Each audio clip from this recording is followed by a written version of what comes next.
Nous devons, à très court terme, reclarifier le cadre et les conditions politiques de notre intervention au Sahel.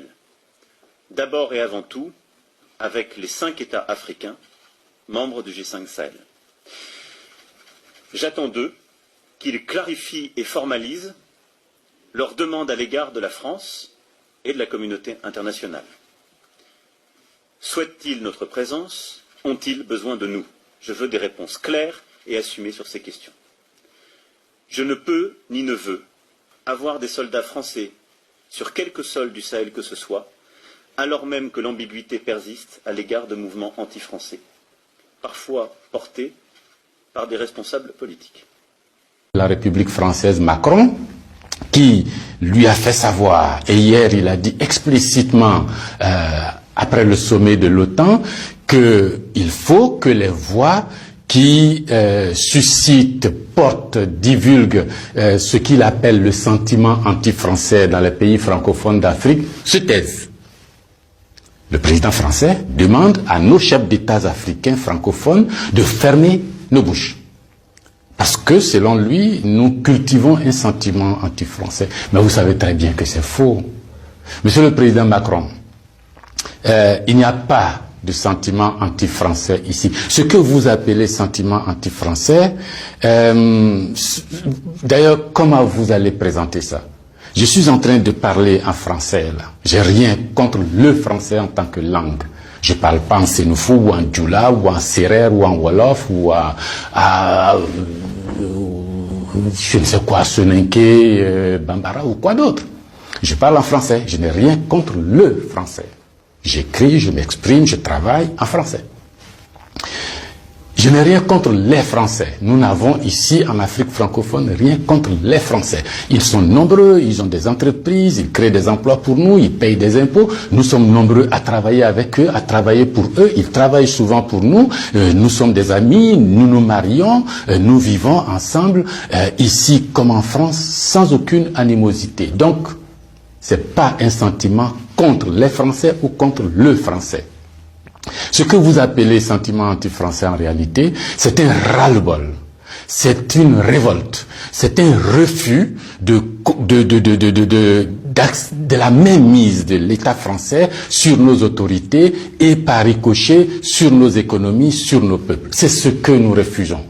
Les relations incestueuses entre l'État français et les États africains, c'est ce que nous refusons.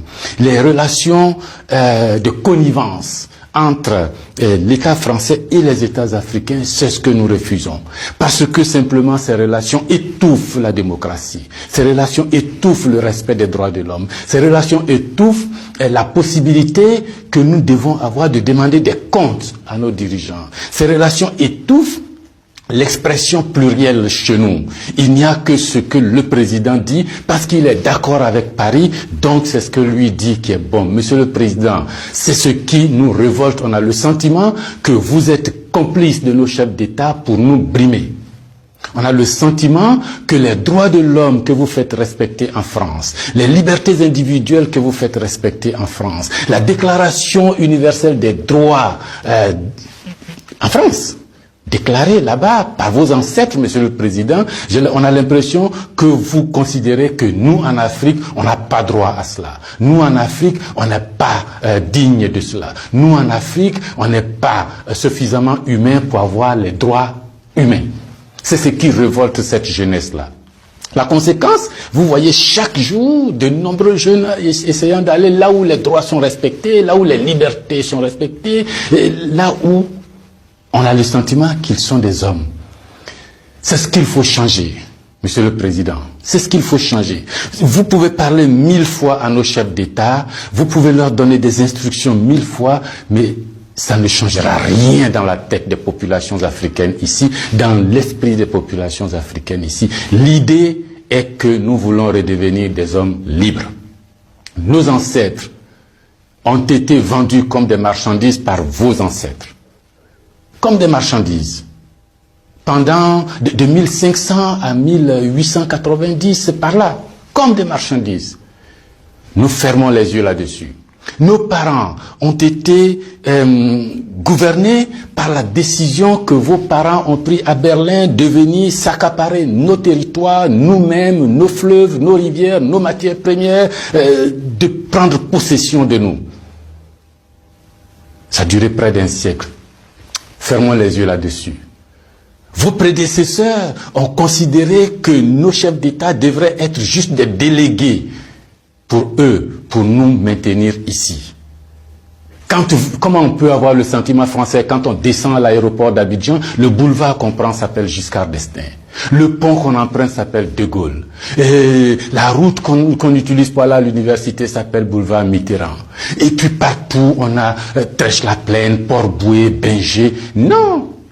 Ce que la nouvelle génération veut, ce que nous voulons, c'est l'autodétermination. Que nos chefs d'État nous rendent compte ici, qu'ils ne soient pas obligés d'aller vous rendre compte pour se donner une certaine légitimité, comme Macron est d'accord avec moi, comme Chirac est d'accord avec moi, comme le chef d'État français est d'accord avec moi. Donc ici, vous allez faire ce que je dis, parce que sinon vous allez avoir des problèmes. Monsieur le Président, tant que ça durera comme ça, les gens ici auront le sentiment que l'État français est complice de leur brimade, de leur pauvreté, de leur chômage. C'est ce que nous voulons changer. C'est ce que nous voulons changer. Renvoyer Kako Noboko, renvoyer Kemi Seba, renvoyer Nathalie Yamb, contester les propos de Salif Keïta ou je ne sais qui d'autre, ça ne changera rien. C'est dans la tête de chacun. Chacun de nous, les gens, ces idées-là ont imbibé notre esprit maintenant. Le désir de liberté, vous devez connaître ça. Vos ancêtres se sont battus pour avoir cette liberté. On fait plusieurs guerres pour jouir de cette liberté. Ce que nous voulons, c'est ça.